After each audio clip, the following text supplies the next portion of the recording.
In terms of voting, Hamilton County in the Cincinnati area is seen as one of the nation's true bellwethers, among the most closely watched spots in one of the most closely watched states in the country.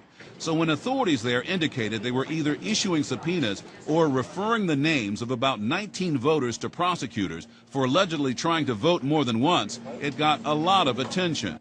One of the voters was Meloise Richardson, described by the Hamilton County Board of Elections as a poll worker last election, an Obama supporter who admitted voting more than once. An investigation report said she allegedly voted absentee and also signed the voting book at the polls, but she says she wasn't trying to break the law. There's absolutely no intent on my part to commit any voter fraud. Yes, I voted twice. In this television interview, she said she voted in person because she was afraid her absentee ballot would not arrive in time to be counted. She did not return CNN's phone calls.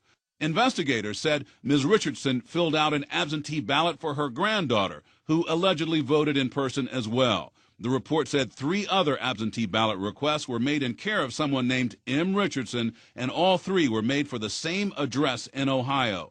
All 3 ballots were returned the same date. Handwriting on all the documents was said to be similar. Interesting anecdotes, but in the big picture, it would not have changed the outcome of the presidential election in Ohio, says an elections law expert. What I've heard so far doesn't cause any reason to be concerned. The presidential election, the margin of victory was over 160,000 votes. And from what I understand, there are 2 bad ballots infecting the count, if you will. In other words, there were roughly 20 or so instances of potential voter fraud that are subject to investigation.